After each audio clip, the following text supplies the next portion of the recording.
So I first started at Christie Lake when I was about 8 years old. I grew up in a low-income community with lots of other youth and children who had been involved in Christie Lake. So I've been talking to my friends and heard about this really fun summer camp that didn't cost anything to go.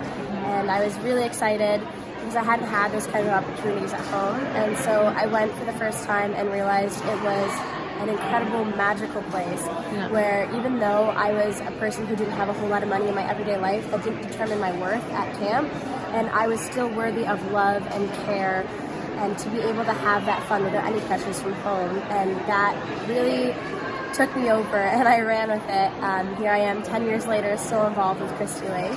This is quite a remarkable accomplishment, 100 years.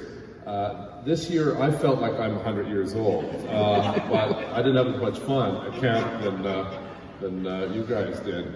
But 100 years is a remarkable achievement for any organization, particularly a voluntary, not-for-profit organization like Christie Lake Camp that has helped so many young people over literally 100 years.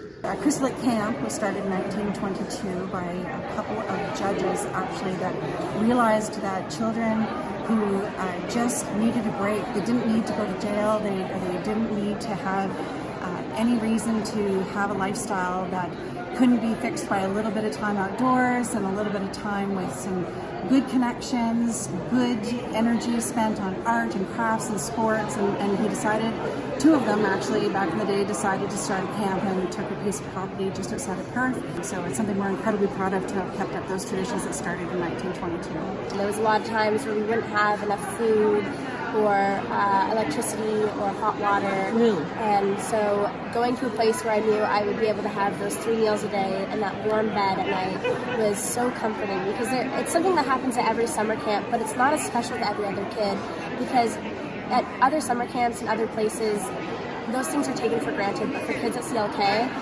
those things really matter. And I can speak from first-hand experience. The feeling this organization gives to children and youth is indescribable. With the people around me, I know that I am never alone. I hope that we can continue to give children that feeling for at least another 100 years. Happy birthday, CLK. Thank you.